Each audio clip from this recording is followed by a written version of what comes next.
One very important circumstance which this note of the Home Secretary indicates is that, as we found from the joint communique which was issued in on February 8, 1972, Bangladesh assumed unconditional responsibility to take back those who had come into India after 25th March 1971.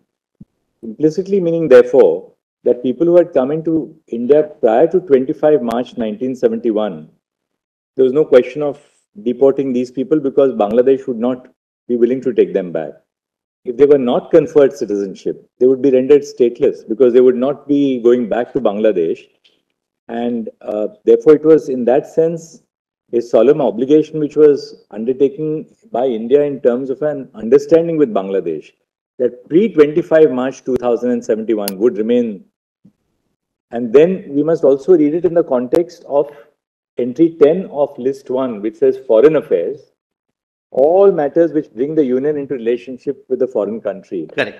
And therefore, the power under Article 72, the executive power would also extend to entry 10. So in that sense, an international understanding between the then Prime Minister of India and the Prime Minister of Bangladesh, that they would take back post 25 March 1971. Now, what would you do? These were not illegal. They couldn't be pushed out of Indian territory as illegal immigrants. So extend the time and give them more time to get themselves registered. Therefore, the tacit understanding was that they would remain in India. You couldn't push them out back to Bangladesh because that was not the obligation which was assumed by Bangladesh. Therefore, instead of maintaining them as stateless persons in India, at least bring them into the mainstream by conferring the citizenship on them. Just, Malord, as a proposition of law doesn't arise here. Doesn't arise here, Malord. So, Malord, the political solution, Malord, of a problem, sometimes executive, Malord, is confronted with some problem which needs to be resolved by using legislative means. Malord, there was that, all right, your argument that from 51 onwards, everyone should not get citizenship, you come down to 66, Malord, which they agree. And from 66, the contention was that this large number of influx, and when I show the figures, Malord, the time at which the figures are shown, the population of Assam was, say, 1 crore, and the influx was 10 lakhs. So 10% influx, Malord, changes, Malord, right of political participation and right of political decision making, right of jobs. Malord, all of them didn't, after 71 at least, nobody came, Malord, because of any war situation there. Up to 71, it can be understood. Because of economic beneficial position in this part of India, in India, Lord, the land holdings were very wide, very huge land holdings. Lord, the population density was very less. The job opportunities were less. So they came for economic reasons. They have challenged both subsection 2 and subsection 3, right? Yes. They are challenging the entirety. The arguments seem to have been more focused on 3 by Mr. Diwan. Yes, yes. But the challenge is to the entirety. They have challenged both. But I'm just, Malord, justifying this was, Malord, possibly because what Malord, transpired in the meeting between the Prime Minister and the ASU leaders, because I have read the Honorable Prime Minister traveled to Assam and held meetings, Malord. So this appears to be, Malord, a via media which is found out, that you don't insist on 51. You come down to 66. Then 66 onwards, we will restrict it up to 71 because 6A says whoever comes after 71 would be an illegal immigrant. No benefit, no nothing. Only foreigners tribunal would decide and you will be deported. But their contention that they are changing the political scenario, political representation, etc. Therefore, Malord, this via media was found that for 10 years, namely till the decision of foreigners tribunal is taken, you will not have a right of participating in the election. And that right came, Malord, only after 10 years of the declaration. What is the date of the surrender of the Pakistani army actually when Lieutenant General Niazi? 16th December 1971.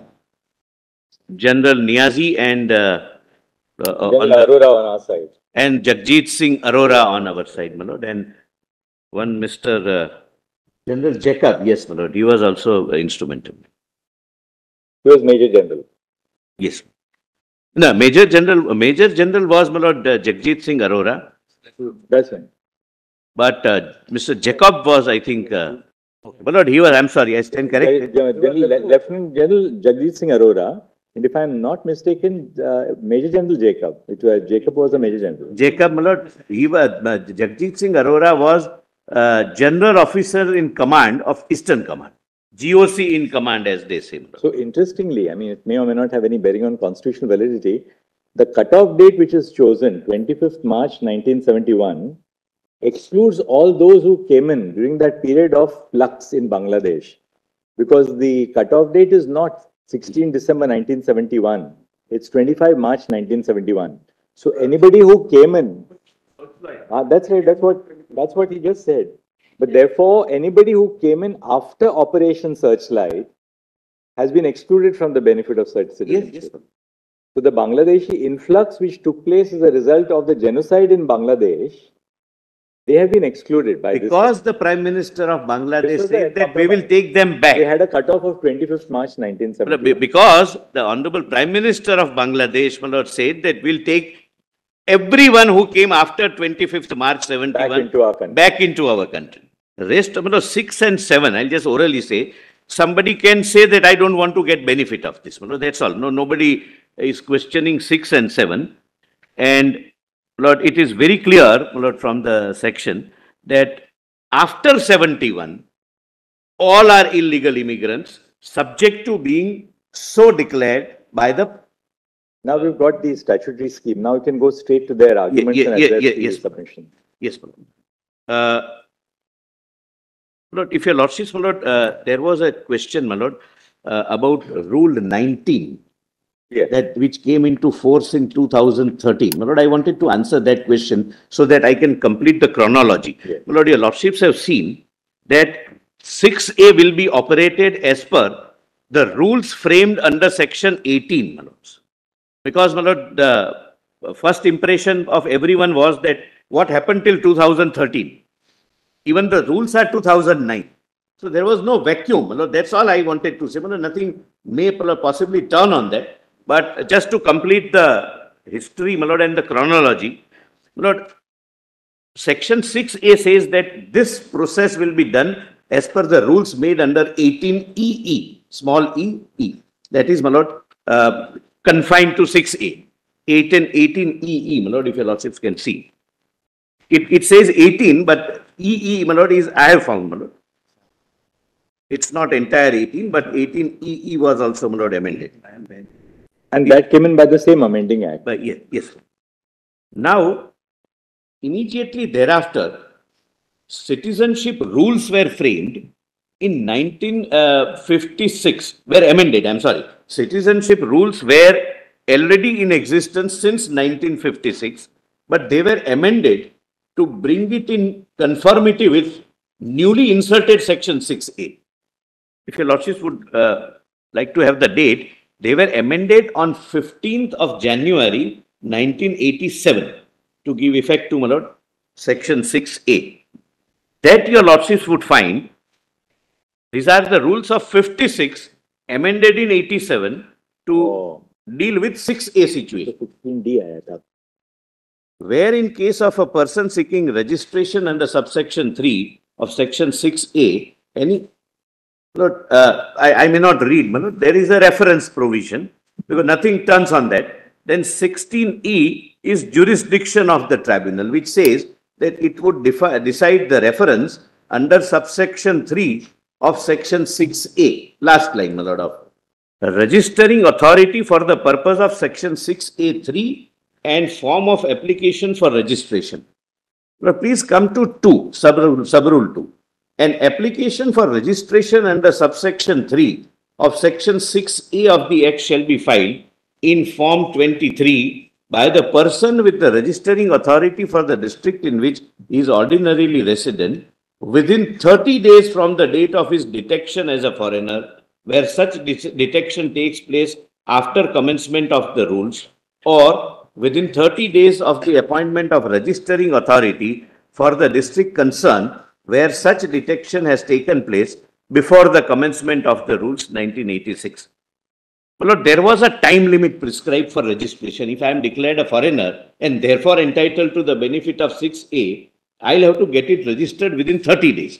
Lord, the government, from the file, my lord, it appears, and I have, my lord, those documents also, that there were concerns that it is not possible to do it within 30 days.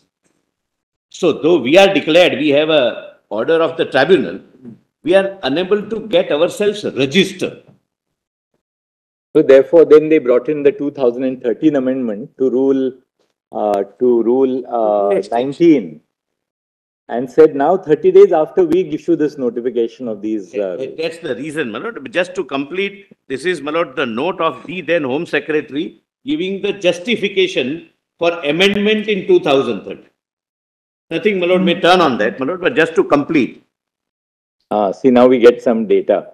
It is pointed out that on July 2012. I read. Right, okay. It is pointed out that as on July 2012, 32,537 number of persons were declared illegal immigrants pertaining to 6671. So there are other data also in my affidavit. I'll show, my lord. Streamed by the Foreigners Tribunal.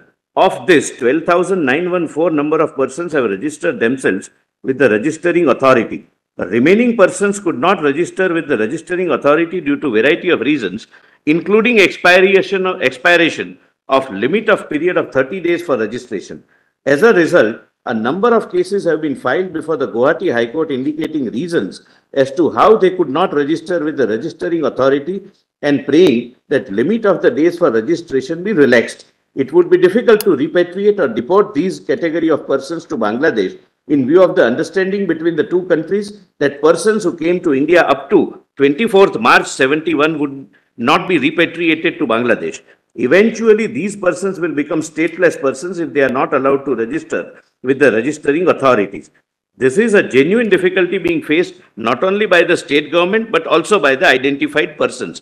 In view of the above stated positions, it is proposed that rules may be relaxed as suggested in para 5 of the notes on page 1920. N is note section. Your Lordship knows, my lord. So and so. So, my lord, this is how, my lord, the amendment came. First, my lord, 2009 rules came and thereafter they were amended in 2013.